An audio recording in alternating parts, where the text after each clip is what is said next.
In the confessionary booth. Supposed confessions of a second-rate sensitive mind, not in unity with itself, unfortunately. Oh my God, have mercy now. I faint, I fall. Men say that thou didn't die for me, for such as me, although I might, patient of ill and death and scorn, and that my sin was as a thorn, among the thorns that girt thy brow, wondering thy soul.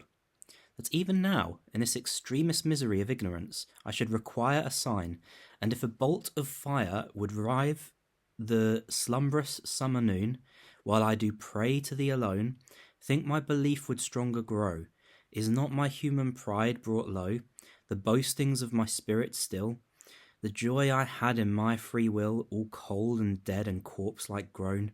And what is left to me but thou, and faith in thee? Men pass me by, Christians with happy countenances, and children all seem full of thee, and women smile with saint-like glances, like thine own mother's when she bowed above thee on that happy morn, when angels spake to men aloud.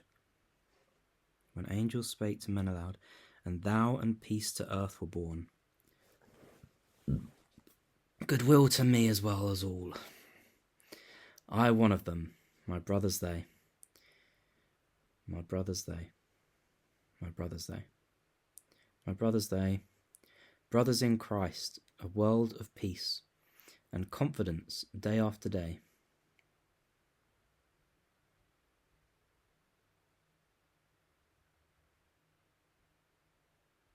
And trust and hope till things should cease, and then one heaven receive us all. How sweet to have a common faith, to hold a common scorn of death. How sweet to have a common faith. How sweet to have a common faith. How sweet to have a common faith.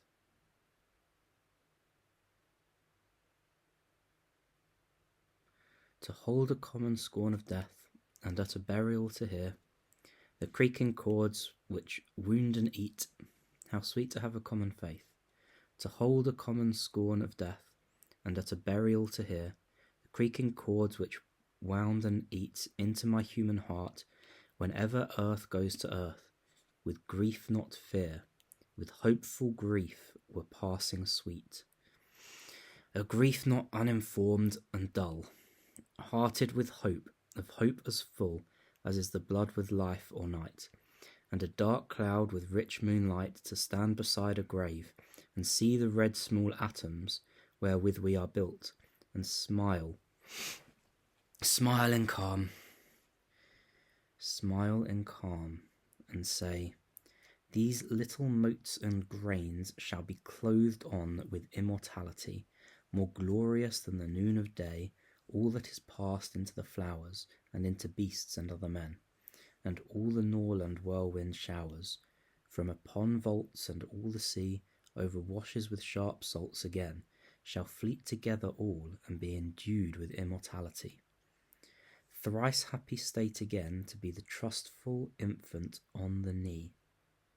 Thrice happy state again to be the trustful infant on the knee, who lets his waxen fingers play about his mother's neck, and knows nothing beyond his mother's eyes. They comfort him by night and day, they light his little life alway. He hath no thought of coming woes, he hath no care of life or death, scarce outward signs of joy arise, because the spirit of happiness and perfect rest so inward is, and loveth so his innocent heart, her temple and her place of birth, where she would ever wish to dwell, life of the fountain there, beneath its salient springs and far apart, hating to wander out on earth, or breathe into the hollow air, whose chillness would make visible her subtle warm and golden breath, which mixing with the infant's blood, fulfills him with beatitude. Oh, sure it is a special care of God to fortify from doubt, to arm in proof and guard about with triple-mailed trust and clear delight the infant's dawning year.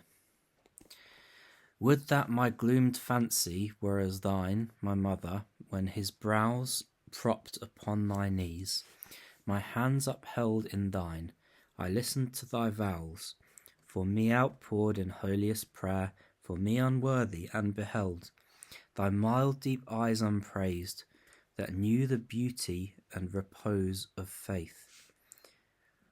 Thy mild deep eyes unpraised that knew.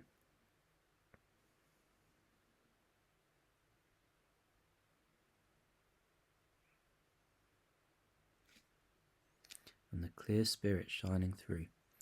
Oh, wherefore do we grow awry? From roots which strike so deep?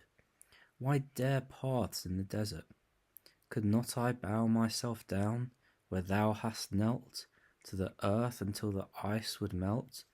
Here, and I feel as thou hast felt. What devil had the heart to scathe flowers thou hadst reared, to brush the dew from thine own lily, when thy grave was deep, my mother in the clay? Myself, is it thus? Myself? Myself? Myself? Had I so little love for thee? But why prevailed not thy pure prayers? Why pray to one who heeds not, who can save but will not? Great in faith and strong against the grief of circumstance, wert thou and yet unheard? What if thou pleadest still, and seest me drive through utter dark, a full-sailed skiff unpiloted, in the echoing dance of reboant whirlwinds stooping low unto the death not sunk? I know at matins and at evensong that thou, if thou wert yet alive, in deep and daily prayers would strive to reconcile me with thy God, albeit my hope is grey and cold. At heart thou wouldst murmur still, bring this lamb back into thy fold. My Lord, if so it be thy will, wouldst tell me I must brook the rod and chastisement of human pride, that pride, the sin of devils, stood betwixt me and the light of God, that hitherto I had defied and had rejected God, that grace would drop from his overbrimming love as manna on my wilderness, if I would pray that God would move and strike the hard rock, and thence sweet in their utmost bitterness would issue tears of penitence, which would keep green hopes alive. Alas! I think that pride hath now no place, nor sojourn in me. I am void, dark, formless, utterly destroyed. Why not believe then? Why not yet anchor thy frailty there, where man hath moored and rested? Ask the sea at midnight, when the crisp slope waves after a tempest rib and fret the broad embased beach, why he slumbers not like a mountain tarn. Wherefore his ridges are not curls, and ripples of an inland mere? Wherefore he moaneth thus, nor can draw down into his vexed pools all that blue heaven with hues and paves the other? I am too forlorn, too shaken, my own weakness fools my judgment, and my spirit whirls, moved from beneath with doubt and fear.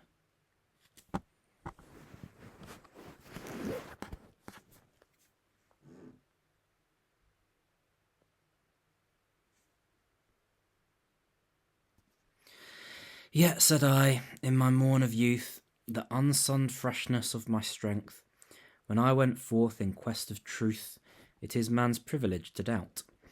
If so be that from doubt at length truth may stand forth unmoved of change, an image with profulgent brows and perfect limbs as from the storm, of running fires and fluid range, of lawless airs at last stood out, this excellence and solid form of constant beauty, for the ox feeds in the herb and sleeps, or fills the horn valleys all about, and hollows of the fringed hills in the summer heats, with placid lows unfearing, till blood flows about the hoof, and in the flocks the lamb rejoiceth in the ear, and raceth freely with his fear, and answers to his mother's calls from the flowered furrow, in a time of which he wots not, run short pains through his warm heart, and then from whence he knows not, on his light there falls a shadow, and his native slope, where he was wont to leap and climb, floats from his sick and filmed eyes, and something in the darkness draws his forehead earthward, and he dies. Shall man live thus in joy and hope, as a young lamb who cannot dream, living but that he shall live on? Shall we not look into the laws of life and death, and things that seem, and things that be, and analyse, or double nature, and compare all creeds till we have found the one, if one there be, I me? I fear all may not doubt, but everywhere some must clasp idols, yet my God, whom I call the idol, let thy dove shadow me over, and my sins be unremembered. Let thy dove shadow me over, and my sins be unremembered. Let thy dove light, and thy love enlighten me. O teach me yet somewhat before the heavy clod weighs on me, and the busy fret of that sharp-headed worm begins in the gross blackness underneath. O weary life, O weary death, O spirit and heart made desolate, O damned vacillating state,